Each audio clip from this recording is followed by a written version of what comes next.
Assalamualaikum warahmatullahi wabarakatuh. Teman-teman YouTuber, apa kabarnya? Semoga selalu dalam keadaan sehat walafiat. Kali ini kita akan membahas soal tes P3K kompetensi teknis paket 3. Semoga bermanfaat.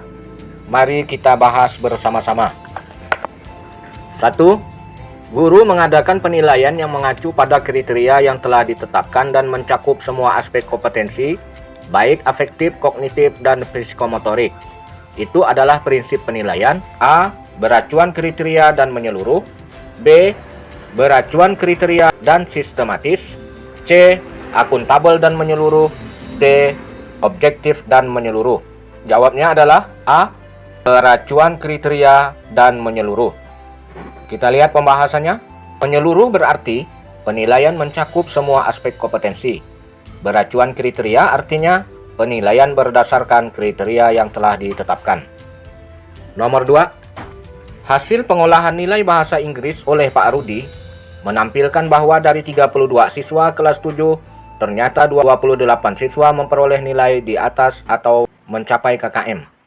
KKM yang ditetapkan untuk pelajaran bahasa Inggris adalah 70, dan 4 siswa mendapatkan nilai di bawah KKM yang ditetapkan. Dari ilustrasi di atas, penilaian yang demikian disebut penilaian A. Penilaian acuan patokan. B. Penilaian acuan norma. C. Penilaian objektif. D. Penilaian terpadu. E. Penilaian menyeluruh. Jawabnya adalah A. Penilaian acuan patokan. Kita lihat pembahasannya. PAP atau penilaian acuan patokan merupakan suatu cara menentukan kelulusan siswa dengan menggunakan sejumlah patokan didasarkan pada batas kelulusan atau KKM. Penilaian acuan norma atau PAN adalah penilaian yang dilakukan dengan mengacu pada norma kelompok atau nilai-nilai yang diperoleh siswa dibandingkan dengan nilai-nilai siswa lain dalam kelompok. Terpadu berarti penilaian oleh pendidik merupakan salah satu komponen kegiatan pembelajaran. Menyeluruh dan berkesinambungan berarti penilaian mencakup semua aspek kompetensi. Objektif berarti penilaian didasarkan pada prosedur dan kriteria yang jelas tanpa dipengaruhi oleh subjektivitas penilai. 3. Dalam memberikan nilai pada penilaian harian, Pak Aan guru bahasa Jawa melakukan pengategorian. Siswa yang skor tesnya di bawah 40 maka mendapat nilai 70. Skor antara 40 sampai 50 mendapat nilai 80 dan skor di atas 50 maka diberikan nilai 90. A. Penilaian acuan patokan. B. Penilaian acuan norma. C. Penilaian objektif. D. Penilaian terpadu. E. Penilaian menyeluruh. Jawabnya adalah B. Penilaian acuan norma. Nomor 4. Langkah-langkah menulis soal tes uraian sebagai berikut kecuali A. Melakukan analisis KI dan KD serta indikator. B. Mendefinisikan tujuan-tujuan pembelajaran dan lingkup bahan ajar yang mestinya diungkap. C. Menyusun kisi-kisi. D. Membuat atau menulis soal. E. Membuat pedoman penskoran. Jawabnya adalah A. Melakukan analisis KI dan KD serta indikator. Pembahasannya. Langkah-langkah menulis soal tes uraian. 1. Mendefinisikan tujuan-tujuan pembelajaran dan lingkup bahan ajar yang mestinya diungkap. 2. Menyusun kisi-kisi. 3. Membuat atau menulis soal sekaligus dengan kunci jawaban. 4. Mengorganisasikan tes menurut tipe-tipe soal yang dibuat. 5. Membuat petunjuk pengerjaan soal dan penskoran. 6. Mengadakan uji coba. 7. Merevisi soal. 5. Pernyataan yang betul untuk tes formatif adalah A. Nilai maksimum adalah nilai jumlah adanya soal. B. Nilai minimum adalah jumlah adanya soal. C. Nilai maksimum butir soal benar adalah 1. D. Nilai minimum butir soal benar adalah 1. Jawabnya C. Nilai maksimum butir soal benar adalah 1. Kita lihat pembahasannya. Tes formatif dimaksudkan untuk memantau sampai sejauh mana peserta mencapai kemajuan belajar. Kemajuan belajar dinilai dari perkembangan siswa menguasai setiap indikator kompetensi. Indikator butir soal yang benar kita nilai 1, yang belum benar kita nilai 0. Maka nanti akan terlihat kompetensi yang belum tercapai. 6. Perhatikan tabel di bawah ini. Nilai PQRS berturut-turut adalah A87, 70, 92, 79, B87, 75, 92, 79, C87, 75, 92, 82, D88, 66, 92, 75. Kunci jawabannya adalah B87, 75, 92, 79. Pembahasannya, KD 4.1 karena hanya satu jenis penilaian, maka P sama dengan 87. KD 4.2 ada dua penilaian, tapi dalam satu jenis penilaian yaitu praktik, maka pilih yang paling baik. Jadi Q adalah 75. KD 4.3 hanya ada satu penilaian, maka R sama dengan 92. KD 4.4 memiliki dua jenis penilaian yang berbeda, maka hasil akhir penilaian adalah rata-rata dari 75 dan 82, yaitu 79. 7. Berikut adalah tugas dan kewenangan satuan pendidikan dalam penilaian hasil belajar peserta didik kecuali A. Menetapkan standar ketuntasan belajar yang harus dicapai peserta didik, B. Menetapkan kriteria kenaikan kelas, C. Menetapkan kriteria kelulusan peserta didik, D. Melakukan penilaian akhir dan ujian sekolah, E. Menjadi panitia pelaksanaan ujian nasional tingkat satuan pendidikan. Kunci jawaban adalah E, yaitu menjadi panitia pelaksana ujian nasional tingkat satuan pendidikan. 8. Karakteristik silabus pada implementasi penyempurnaan kurikulum 2013 adalah A. Berisi aspek yang lengkap hingga memudahkan pendidik dalam menyusun rencana pembelajaran. B. Hanya menyajikan 3 aspek, yaitu kompetensi dasar, materi pokok, dan kegiatan pembelajaran. C. Fleksibel sehingga dapat disesuaikan dengan situasi dan kondisi pembelajaran. D. Disajikan sederhana sehingga mudah. E. Kurang detail sehingga kurang memberikan peluang kreativitas guru. Kunci jawabannya adalah A. Berisi aspek yang lengkap sehingga mempermudah pendidik dalam menyusun rencana pembelajaran. 9. Perkembangan teknologi memungkinkan pembelajaran tidak lagi dilakukan tatap muka di dalam kelas, akan tetapi juga bisa dilakukan secara virtual atau jarak jauh dengan prinsip-prinsip pembelajaran berbasis teknologi. Pembelajaran model ini berbasis web dan bisa diakses menggunakan jaringan internet manapun dan kapanpun siswa berada. Pembelajaran yang demikian disebut pembelajaran A. Blended learning, B. E-learning, C. Learning by doing, D. Self-learning, E. Efficient learning. Kunci jawabannya adalah B. E-learning. 10. Seorang guru sebelum melaksanakan pembelajaran mempersiapkan perangkat pembelajaran setelah menyusun indikator pembelajaran, lalu menyusun tujuan pembelajaran. Hal ini termuat dalam A. Silabus pembelajaran, B. Rencana pelaksanaan pembelajaran, C.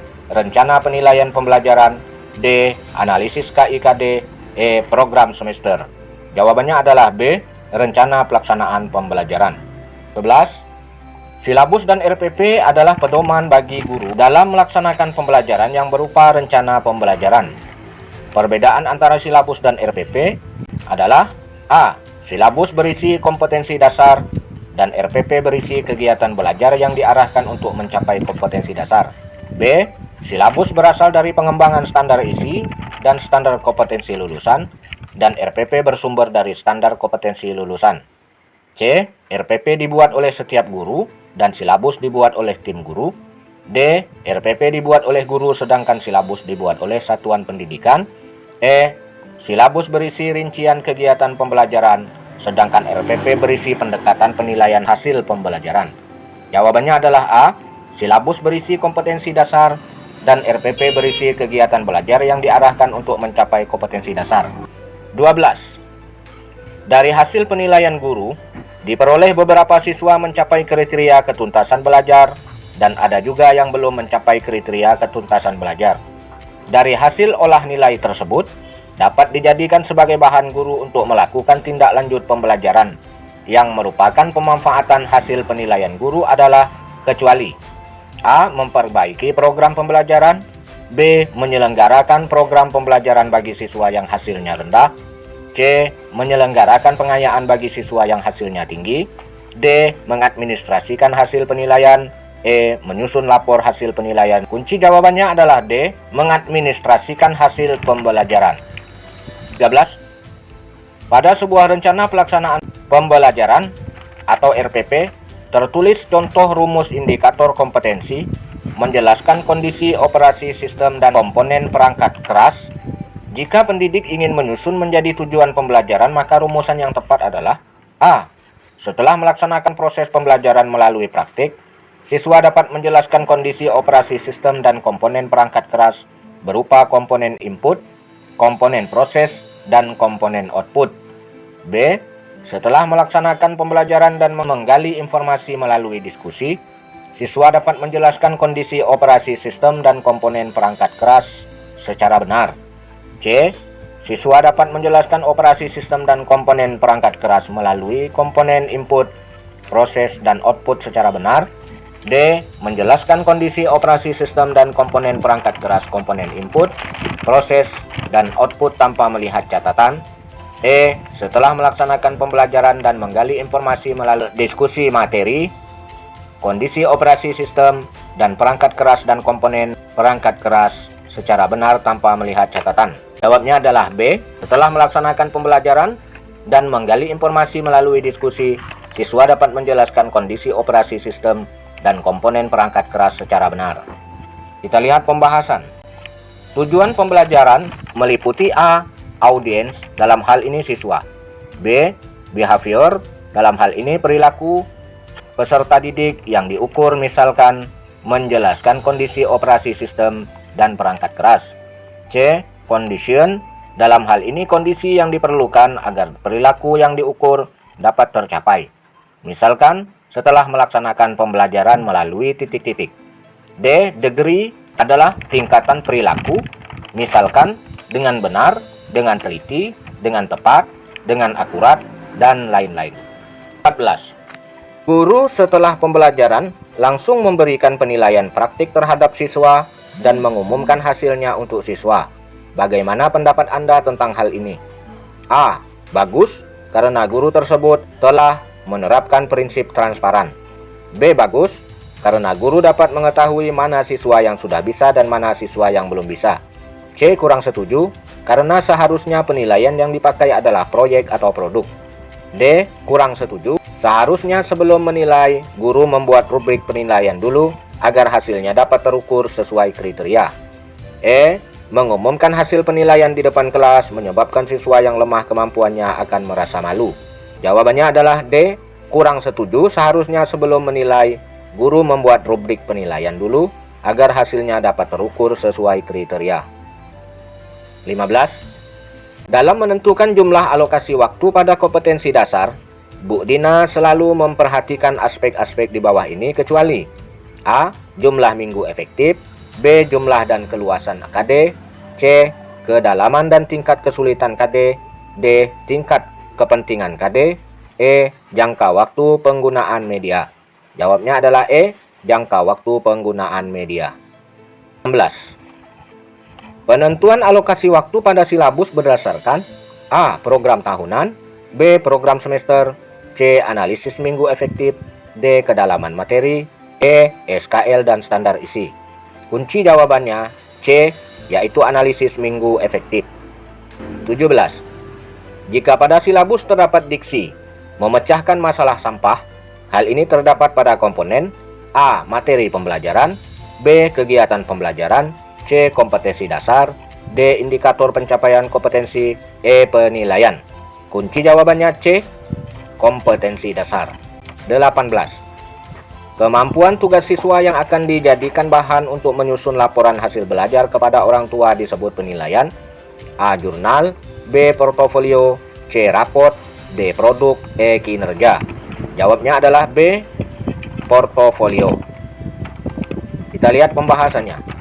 Jurnal yaitu catatan pendidik di dalam dan di luar kelas yang berisi informasi hasil pengamatan tentang kekuatan dan kelemahan peserta didik. Portofolio yaitu kumpulan tugas karya yang dihasilkan peserta didik sebagai bahan penilaian. Produk yaitu jenis penilaian keterampilan dalam menghasilkan produk. Kinerja yaitu penilaian yang mengakomodasi kompetensi proses dan produk hasil. Rapot yaitu laporan akhir hasil belajar tiap semester. 19. Perhatikan teknik-teknik penilaian berikut. 1. Observasi. 2. Pertanyaan langsung. 3. Laporan tertulis. 4. Laporan diri. 5. Tes tertulis. Teknik penilaian sikap yang tepat adalah A. 123, B. 135, C. 124, D. 125, E. 145. Jawabnya adalah C. 1, 2, dan 4. 1 yaitu observasi, 2 pertanyaan langsung, 4 laporan diri. 20. Penilaian yang tepat untuk mengukur kemampuan siswa dalam membuat produk-produk teknologi dan seni seperti makanan, pakaian, hasil karya seni atau patung, lukisan atau gambar adalah A. Penilaian sikap, B. Penilaian produk, C. Penilaian praktik, D. Penilaian proyek, E. Penilaian portofolio. Jawabnya adalah B. Penilaian produk. Pembahasannya, produk yaitu membuat produk, kinerja yaitu menunjukkan kerja melakukan serangkaian kegiatan, proyek yaitu tugas berupa suatu investigasi sejak dari perencanaan, pengumpulan data, pengorganisasian, pengolahan, dan penyajian data. Portofolio yaitu kumpulan tugas karya yang dihasilkan peserta didik. 21. Di dalam menyusun instrumen penilaian tertulis, harus memperhatikan hal-hal sebagai berikut kecuali A. Materi, B. Bahasa, C. Relevansi, D. Kaidah penulisan, E. Konstruksi. Jawabannya adalah C. Relevansi. Karena relevansi adalah kaidah dalam menyusun instrumen penilaian proyek. 22. Dalam melakukan penilaian harian, guru membagi kelas ke dalam 2 kelompok. Kelompok pertama mengerjakan nomor 1 sampai 10, sedangkan kelompok kedua mengerjakan nomor soal 11 sampai 20. Hal ini bertentangan dengan prinsip penilaian A. Adil, B. Objektif, C. Terpadu, D. Terbuka, E. Sistematis. Jawabnya adalah A. Adil. Kita lihat pembahasannya. Adil yaitu tidak memihak ataupun menguntungkan atau merugikan peserta didik lain. Objektif yaitu tidak mempengaruhi subjektivitas penilaian. Terpadu artinya penilaian adalah bagian dari pembelajaran. Terbuka artinya dapat diketahui pihak yang berkepentingan. Sistematis artinya langkah-langkah prosedur baku. 24. Salah satu orang tua peserta didik, yaitu Pak Dadang, mendatangi sekolah untuk melakukan klarifikasi terkait nilai anaknya yang tidak sesuai harapan. Pasalnya, anak dari Pak Dadang terkenal sebagai anak yang cerdas sejak kecil, namun nilai yang diperoleh tidak baik. Sambil marah-marah, Pak Dadang mendatangi Bu Lina sebagai wali kelasnya. Kemudian Bu Lina sebagai wali kelas menunjukkan semua data perolehan nilai dari siswa tersebut, dan setelah melihat dengan mata kepala sendiri, baru Pak Dadang memahami dan meminta maaf kepada Bu Lina. Dengan demikian, Bu Lina telah menerapkan prinsip penilaian A. Terbuka, B. Akuntabel, C. Sistematis, D. Adil, E. Objektif. Kunci jawabannya adalah B. Akuntabel. Akuntabel artinya dapat dipertanggungjawabkan hasilnya. 25. Peran satuan pendidikan dalam melaksanakan literasi di sekolah adalah sebagai berikut kecuali A. Melaksanakan kegiatan pembiasaan harian, mingguan, bulanan, semester, kegiatan rutin, membaca 15 menit sebelum pembelajaran. B. Menyediakan ruang baca untuk peserta didik, pendidik, dan tenaga kependidikan. C. Mendorong membentuknya ruang baca outdoor yang nyaman. D. Melakukan pengawasan dan mewajibkan peserta didik membaca sejumlah buku sastra dan menyelesaikannya dalam kurun waktu tertentu. E. Melakukan analisis kebutuhan dan mengkaji isu-isu yang terkait kemampuan literasi pendidik dan peserta didik. Jawabnya adalah E. Melakukan analisis kebutuhan dan mengkaji isu-isu yang terkait kemampuan literasi pendidik dan peserta didik. 26. Perilaku yang dapat diukur untuk menunjukkan ketercapaian kompetensi dasar tertentu yang menjadi acuan penilaian mata pelajaran adalah A. Kompetensi inti, B. Standar kompetensi lulusan, C. Indikator, D. Standar isi, E. Standar proses. Jawabnya adalah C. Indikator. 27. Setiap guru pasti akan menghadapi permasalahan di kelas saat pembelajaran. Maka dari itu, sudah seharusnya setiap guru mampu memecahkan permasalahan pembelajaran yang terjadi di kelas. Salah satu cara paling tepat yang dapat dilakukan guru dalam menghadapi permasalahan pembelajaran yang terjadi adalah A. Meminta solusi dari kepala sekolah, B. Mendatangkan konsultan pendidikan, C. Melakukan classroom action research, D. Menemui orang tua siswa, E. Berkonsultasi dengan dinas pendidikan. Kunci jawabannya adalah C. Melakukan classroom action research. 28. Salah satu tahapan dalam siklus PTK adalah menyusun langkah yang akan dilakukan untuk mengatasi permasalahan yang dihadapi pada pembelajaran. Hal tersebut mencakup segala hal yang diperlukan pada pelaksanaan PTK, mulai dari materi ajar, rencana pengajaran, metode atau teknik mengajar, serta instrumen observasi. Tahapan ini adalah A. Planning, B. Actuating, C. Controlling, D. Reflecting, E. Observing. Jawabnya adalah A. Planning. 29. Seorang guru sebelum melaksanakan pembelajaran mempersiapkan perangkat pembelajaran setelah menyusun indikator pembelajaran untuk KD tertentu. Selanjutnya, menyusun tujuan pembelajaran. Hal ini termuat dalam A. Silabus, B. RPP, C. Program tahunan, D. Standar kompetensi lulusan, E. Program semester. Jawabnya adalah B. RPP. 30. Perhatikan langkah-langkah di bawah ini. 1. Indikator diturunkan dari kompetensi dasar.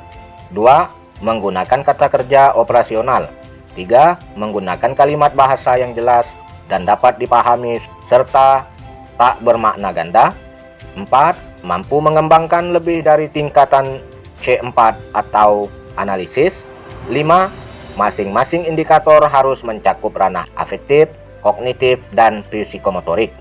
Yang merupakan ketentuan dalam menyusun indikator pencapaian kompetensi adalah kecuali A12, B23, C34, D45, E15. Jawabnya adalah D4 dan 5, yaitu mampu mengembangkan lebih dari tingkatan C4 atau analisis. 5. Masing-masing indikator harus mencakup ranah afektif, kognitif, dan psikomotor. 31. Perhatikan tabel berikut. Nomor mata pelajaran semester 1, semester 2. Tabel di atas adalah nilai Doni. Nilai sikap Doni B. Jika kriteria ketuntasan belajar minimal 70, maka kesimpulan yang diperoleh adalah A. Doni tidak naik kelas karena nilai di bawah kriteria ketuntasan belajar lebih dari 3 meskipun sikap Doni baik. B. Doni tidak naik kelas karena ada nilai pada mata pelajaran kelompok A yang di bawah kriteria ketuntasan belajar meskipun sikap Doni baik. C. Doni tetap naik kelas karena rata-rata semua nilai mata pelajaran di atas kriteria ketuntasan belajar minimal yang ditetapkan dan juga Doni memiliki sikap baik. D. Doni tetap naik kelas karena nilai rata-rata masing-masing mata pelajaran pada semester 1 dan semester 2 baik, pengetahuan dan keterampilan tidak lebih dari 3, maka pelajaran yang di bawah kriteria ketuntasan belajar dan sikap Doni baik. E. Doni tetap naik kelas karena kurikulum 2013 memungkinkan guru dalam melakukan perbaikan pembelajaran. Jawabnya adalah D. Doni tetap naik kelas karena nilai rata-rata masing-masing mata pelajaran pada semester 1 dan semester 2 baik, pengetahuan dan keterampilan tidak lebih dari 3 mata pelajaran yang di bawah kriteria ketuntasan belajar dan sikap Doni baik. 32. Kesempatan untuk menempuh pendidikan lanjut tidak mudah didapatkan. Seandainya Anda mendapatkan kesempatan itu, apakah yang Anda nilai sebagai yang paling penting? A. Pengembangan wawasan melalui belajar. B. Pengembangan jejaring sosial yang bermanfaat kelak bagi pekerjaan. C. Peningkatan kecakapan dalam melaksanakan tugas di tempat kerja. D. Peningkatan ilmu pengetahuan dan keterampilan sebagai hasil studi lanjut. E. Pengembangan diri sebagai guru yang dapat bermanfaat untuk diri dan orang lain. Jawabnya adalah D. Peningkatan ilmu, pengetahuan, dan keterampilan sebagai hasil studi lanjut. Pembahasannya, kompetensi kepribadian meliputi 4 yaitu etos kerja, tanggung jawab yang tinggi, rasa bangga menjadi guru, dan rasa percaya diri. 33. Pada sekolah tempat Anda bekerja, Anda sering berinteraksi dengan rekan guru lainnya. Suatu ketika salah satu rekan guru Anda menjadi topik perbincangan antara guru dan guru lain di sekolah tersebut karena guru tersebut tidak memberikan nilai yang sesuai dengan kemampuan yang dimiliki siswa. Menyikapi hal tersebut, apa yang akan Anda lakukan pada rekan Anda? A. Mendiamkan hal tersebut karena urusan masing-masing. B. Menyampaikan pada waka kesiswaan dan kurikulum agar tidak terjadi kesalahpahaman. C. Menyampaikan secara langsung tanpa basa-basi. D. Menyampaikan dengan baik-baik dengan guru-guru lainnya. E. Membicarakan permasalahan ini secara baik-baik saat saya dan rekan guru tersebut ngobrol dan sharing santai. Jawabnya adalah E. 34. Siswa-siswi peserta Olimpiade Sains Nasional atau OSN dari sekolah Anda gagal meraih skor tinggi dalam uji coba OSN. Sebagai pendamping OSN, apa yang Anda lakukan? A. Saya merencanakan, menyiapkan dan menyelenggarakan latihan lebih intensif bagi peserta didik untuk mengikuti OSN pada waktu berikutnya. B. Saya meminta para peserta OSN membentuk kelompok belajar materi OSN agar penguasaannya meningkat. C. Saya meminta alumni OSN untuk mengajari para peserta tentang cara menjawab soal OSN. D. Saya mendorong para peserta OSN mengikuti tambahan pengayaan materi Olimpiade dan guru kelas. E. Saya mengarahkan orang tua peserta OSN untuk lebih memotivasi anak mereka agar lebih giat belajar dengan persiapan OSN. Jawabannya adalah A. Saya merencanakan, menyiapkan dan menyelenggarakan latihan lebih intensif bagi peserta didik untuk mengikuti OSN pada waktu berikutnya. 35. Tetangga Anda memiliki anak yang menyandang penyakit genetik atau kakinya cacat sebelah, sehingga jalannya agak pincang. Ketika menginjak usia SMP, anak itu mulai tidak percaya diri karena tidak kuat dibully temannya. Tragisnya, anak tersebut tidak naik kelas, sehingga mogok tidak mau melanjutkan sekolah. Meskipun Anda bukan guru dari anak tersebut, apa yang Anda lakukan? A. Menasihati orang tuanya untuk membujuk anaknya supaya mau sekolah lagi. B. Menasihati orang tuanya untuk mendaftarkan anaknya ke homeschooling. C. Menyarankan melakukan konsultasi pada anak tersebut agar lebih percaya diri dan mau sekolah lagi untuk masa depannya. C. Mendatangi sekolah anak tersebut agar gurunya mengajak anak tersebut sekolah lagi. E. Menyarankan kepada sekolah anak tersebut agar menghentikan budaya bully. Jawabnya adalah C. Menyarankan melakukan konsultasi pada anak tersebut agar lebih percaya diri dan mau sekolah lagi untuk masa depannya. 36. Sering sekali dalam bekerja tim, kelompok memilih pandangan yang bertentangan dengan pendapat Anda. Pernyataan yang paling menggambarkan reaksi Anda adalah A. Keluar dari kelompok karena saya tidak bisa menerima keputusan yang bertentangan dengan keyakinan. B. Tetap bergabung dengan kelompok, namun diam-diam mengharapkan kelompok gagal menjalankan apa yang diputuskan. C. Tetap bergabung dengan kelompok, namun mengikuti semua kegiatan dengan sepenuh hati. D. Menerima keputusan kelompok apa adanya, namun tetap bersikap kritis terhadap keputusan yang telah diambil. E. Menerima sepenuhnya keputusan kelompok dan melakukan introspeksi bila ada pandangan pribadi yang keliru. Jawabnya adalah E. Menerima sepenuhnya keputusan kelompok dan melakukan introspeksi bila ada pandangan kepribadian yang keliru. 37. Saat terjadi tindakan asusila di sekolah antara guru dan siswa, apa yang perlu Anda lakukan? A. Membahas bersama pihak internal sekolah dan segera menemukan solusinya. B. Mendiskusikan peristiwa tersebut dengan melibatkan pihak-pihak yang berkepentingan. C. Memanggil guru dan siswa yang bertindak asusila disertai pemberian nasihat. D. Memberitahukan kejadian tersebut kepada pihak-pihak yang berkepentingan agar mendapat bantuan. E. Membiarkan peristiwa tersebut menghilang secara alamiah agar tidak memalukan sekolah. Jawabnya adalah A. Membahas bersama pihak internal sekolah dan segera menemukan solusinya. 38. Dalam diskusi kelompok, biasanya dikenal sebagai individu yang A. Sulit menerima pendapat orang itu yang kurang logis. B. Mengikuti semua pendapat orang lain agar tidak terjadi konflik. C. Membutuhkan waktu lama untuk meyakinkan saya sebelum menerima pendapat orang lain. D. Dapat menerima pendapat orang lain asalkan tidak terlalu bertentangan dengan pendapat saya. E. Mampu memahami perbedaan dalam berpendapat. Jawabnya adalah E. 39. Pada acara tirakatan untuk memperingati Hari Kemerdekaan RI, Anda menjadi narasumber di sebuah forum tirakatan warga. Jika Anda diberi kebebasan untuk memilih tema yang diuraikan pada acara tersebut, maka Anda akan memilih tema apa? A.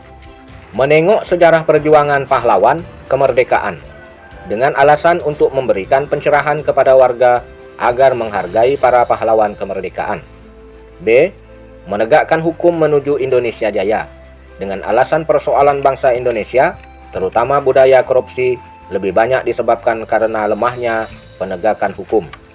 C. Kesadaran hukum dalam mengisi kemerdekaan dengan alasan agar warga memiliki kesadaran hukum untuk menegakkan hukum dalam mengisi kemerdekaan. D. Peran orang tua dalam menaati hukum dengan alasan taat hukum adalah bagian dari mengisi kemerdekaan dan harus dimulai dari keluarga. E. Warga taat hukum masyarakat damai dengan alasan agar warga selalu taat hukum sehingga kedamaian masyarakat tetap terjaga. Jawabnya adalah C.